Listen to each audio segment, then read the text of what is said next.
అన్న చెప్పండి అన్న, కేటీఆర్ గారు అనుచిత వ్యాఖ్యలు చేశాడు. ఏంటి రాజీవ్ గాంధీ గారి విగ్రహం పైన కానివ్వండి, మేము మా ప్రభుత్వం రాగానే మీ విగ్రహం మొత్తం కూల్చివేస్తాం అనడం కానీ, దాన్ని మీరు ఎలా చూస్తున్నారు? ఈ యొక్క వాక్యాలు ఏవైతే ఉన్నాయో కేటీఆర్ గారి విజ్ఞతకే వదిలేస్తున్నాము. వారికే తెలవాలి రాజీవ్ గాంధీ గారు అంటే ఏంటిది, రాజీవ్ గాంధీ గారు ఈ దేశానికి ఏం చేసిండ్రు అనేది, ఈ దేశంలో తెలంగాణ రాష్ట్రాన్ని ఎవరిచ్చిండ్రు అనేది వాళ్ళ అయ్యకు తెలిసి ఉంటుంది.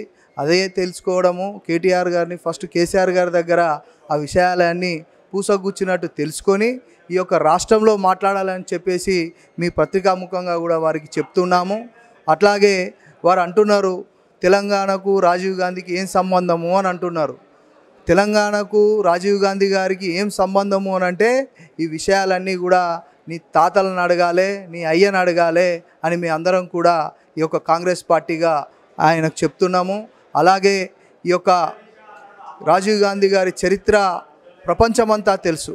ఒక తెలంగాణ ప్రజలకే కాదు, యావత్తు భారతదేశమే కాదు, యావత్తు విశ్వమంతా కూడా వారి యొక్క త్యాగమూర్తులు అయి వాళ్ళు ఈ యొక్క దేశానికి ఏం చేసిండ్రు అనేది అందరూ కూడా కొనియాడుతున్నారు.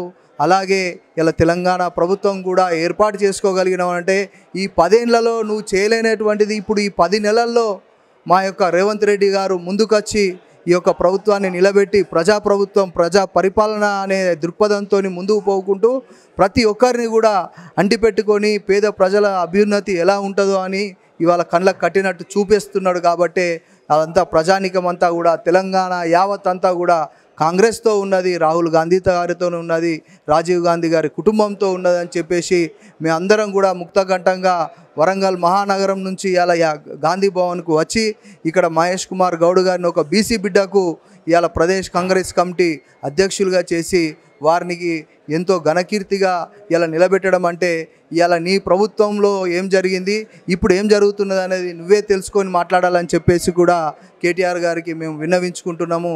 ఇవాళ రాజీవ్ గాంధీ గారి విగ్రహము స్వచ్ఛాలయం ముంగట ఉండొద్దు అని అంటున్నారు. మరి ఎవరిది నీ అయ్యది పెట్టాలన్నా అని కూడా మేము అడుగుతున్నాం. ఏంటిది, ఎందుకు ఉండొద్దు? ఈ భారతదేశానికి రాజీవ్ గాంధీ గారి కీర్తి ఎంతో అనుసరణీయం అని చెప్పేసి ఇవాళ అక్కడ పెడుతున్నారు. తర్వాత మా గవర్నమెంట్ వస్తుంది, మా గవర్నమెంట్ వచ్చినాక రాజీవ్ గాంధీ గారి విగ్రహాన్ని తీసేస్తామని హెచ్చరికలు చేస్తున్నాడు. అది కూడా ఆయన విజ్ఞతగా తెలుస్తున్నాం. కూల్చడం అనేది నీ పని, నిలబెట్టడం అనేది మా పని.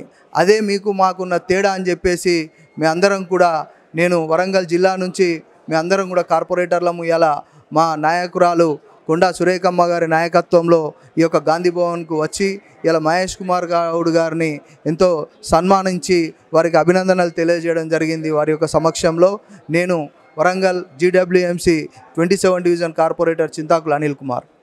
కాకపోతే కేటీఆర్ గారు అంటే ఏమంటున్నారంటే తెలంగాణ యొక్క పదము కూడా రాజీవ్ గాంధీ గారి నోట్లకెళ్ళి రాలేదు. అలాంటి రాజీవ్ గాంధీ గారి విగ్రహం తీసుకొచ్చి సచివాలయం ముందు తీసుకుని పెట్టడం అది ఎంతవరకు కరెక్ట్? తెలంగాణ ఎప్పుడు వచ్చిందో నువ్వు ఇక్కడ ఉన్నావు. అసలు తెలంగాణ ఉద్యమంలో నీ పాత్ర ఏంటిది అనేది చిన్న పిల్లాన్ని అడుగుతా కూడా చెప్తాడు. అప్పుడు మీరు ఏం మాట్లాడినరు, మీ మాటలు ఎట్లాంటివి, ఇవన్నీ కూడా ఈ డొంకదిరుగుడు కథలన్నీ ఇప్పుడేదో మాట్లాడితే నడవదు. మీ అవతారం అంతా కూడా అందరికీ తెలిసిపోయింది. ఇవన్నీ కూడా మనం చిన్నపిల్లలు మాట్లాడుకునే మాటలు తప్పించి ఒక విజ్ఞత ఉన్న రాజకీయవేత్తగా మీరు మాట్లాడి సోనియమ్మ ఇచ్చిన రాష్ట్రం తెలంగాణ రాష్ట్రం, కాంగ్రెస్ పార్టీ ఇచ్చిన రాష్ట్రం తెలంగాణ రాష్ట్రం, ఇది తెలుసుకొని మాట్లాడు. అంతేగాని రాజీవ్ గాంధీ ఏం చేసిండు, వాళ్ళు ఏం చేసిండు, వీళ్ళు ఏం చేసిండే కాంగ్రెస్ పార్టీ ఉంటే కాబట్టే, కాంగ్రెస్ పార్టీ కేంద్రంలో అప్పుడు ఈ యొక్క ప్రభుత్వంలో ఉన్నది కాబట్టి తెలంగాణ వచ్చింది. 10 ఏళ్ళు నువ్వు అనుభవించిన తెలంగాణ కాంగ్రెస్ గవర్నమెంట్ ఇచ్చిందని చెప్పేసి కూడా మీకు తెలియజేస్తున్నా. కానీ గతంలో చూసుకుంటే మాజీ సీఎం అంజయ్య గారిని రాజీవ్ గాంధీ గారు గౌరవ అవమానపరిచారు. ఏమని అసలు ఎయిర్పోర్ట్కి వచ్చినప్పుడు కానివ్వండి అవమానపరిచారని చెప్పేసి దాదాపు బీఆర్ఎస్ లీడర్ రాకేష్ రెడ్డి గారు పదే ఆరోపిస్తున్నారు. దాన్ని ఎలా చూడొచ్చు? అదంతా కూడా రాకేష్ రెడ్డి గారు మొన్నటిదాకా ఎక్కడున్నారు? ఇప్పుడు బీఆర్ఎస్ పట్టం పట్టుకొని వారు మాట్లాడడం విడ్డూరంగా ఉన్నది. పార్టీలు అన్నాక ఎక్కడైనా కూడా లోటుపాట్లు అన్నీ ఉంటాయి. అందరినీ సదురుకపోయే పార్టీ కాంగ్రెస్ పార్టీ. ప్రతి ఒక్కరిని కూడా మనం ఎప్పుడో జరిగింది అన్నీ లెక్క పెట్టుకుంటూ కూర్చుంటే ఇవాళ ముంగడికి పోలేం. కాబట్టి ఇప్పుడేం జరుగుతున్నది, ఇప్పుడేమి సాధిస్తున్నాం అనేది ముంగటేసి దానికి సమాధానం చెప్పాలని చెప్పేసి బీఆర్ఎస్ పార్టీ నాయకుడిని నేను అడుగుతున్నా. ఎక్కడికంటే అక్కడికి, ఏ ఊరు అంటే ఆ ఊరు, ఏ వాడ అంటే ఆ వాడ, ఏ గల్లీ అంటే ఆ గల్లీ ఢిల్లీ నుంచి గల్లీ వరకు ఈ బీఆర్ఎస్ నాయకులు ఏడికొచ్చినా కూడా మేము సమాధానం చెప్పేందుకు సంసిద్ధులమై ఉన్నాం. మా యొక్క ప్రజా పరిపాలన ఎలా ఉన్నదో వాటి యొక్క అంశాలను, వాటి యొక్క కార్యక్రమాలను వాళ్ళ ముందుంచి కార్యక్రమాలతోనే వాళ్ళకి చెంపపెట్టి సమాధానం ఇస్తామని చెప్పేసి కూడా మేము విన్నవించుకుంటున్నాం. తెలంగాణ కోసం ఎంతోమంది పోరాడిన వ్యక్తులు కానీ శ్రీకాంతాచార్య గారు కానివ్వండి, లేకుంటే ఇప్పుడు చాకలి ఐలమ్మ గారు కానివ్వండి, వీళ్ళందరి విగ్రహాలు పెట్టవచ్చు కదా, మరి ఎందుకు రాజీవ్ గాంధీ విగ్రహం ఎందుకు పెట్టారు? చాకలి ఐలమ్మ గారికి కూడా గత ప్రభుత్వం ఏం చేసింది, శ్రీకాంతాచారి గారికి ఏం చేసింది అనేది పత్రికా మిత్రులైనటువంటి మీరే తెలియజేయాలి మాకు. ఇప్పుడు మేమేం చేస్తున్నాం అనేది కూడా ఇవాళ ఒక మహిళా యూనివర్సిటీలో, మహిళా విశ్వవిద్యాలయాలకు చాకలి ఐలమ్మ పేర్లు పెట్టాలని చెప్పేసి ఈరోజే మా రేవంత్ రెడ్డి గారు చెప్పడం అనేది మా అందరికీ ఎంతో అభినందనీయంగా ఉన్నది. ఇవన్నీ ఎక్కడ చెప్పుకోవాలి? వాళ్ళే చెప్పుకోవాలి కదా. రేపు చాకలి ఐలమ్మ పేరు వాళ్ళే తీయాలి, రేపు శ్రీకాంతాచారి పేరు కూడా వాళ్ళే తీయాలి.